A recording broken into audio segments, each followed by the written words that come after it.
അബൂബക്കർ റളിയല്ലാഹു അൻഹു അള്ളാഹുവിന്റെ മാർഗത്തിൽ അദ്ദേഹത്തിന്റെ സമ്പത്ത് മുഴുവൻ ചെലവഴിച്ച ആ സമയമുണ്ടല്ലോ, അത് തവക്കുലിന്റെ ഏറ്റവും പൂർണ്ണമായ രൂപമാണ്. അതെല്ലാവർക്കും അത് കഴിയില്ല.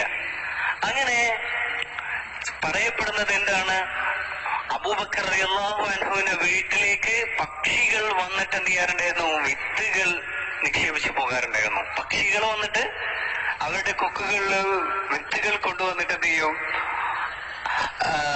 അബൂബക്കർ റളിയല്ലാഹുവിന്റെ വീട്ടിന്റെ ആ അടുത്ത് കൊണ്ടുപോയിടും.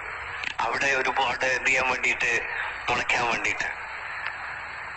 അപ്പൊ അല്ലാഹു വമയത്തഖില്ലാഹ എന്താണ്, യർസുഖു മിൻ ഹൈസു ലാ യഹ്തസിബ്, അവൻ കണക്കാക്കാത്ത വിധത്തില് അല്ലാഹു എന്ത് ചെയ്യും, അവന് റിസ്ക് കൊടുക്കുമെന്ന് പറഞ്ഞതിന്റെ കാര്യമാണ്.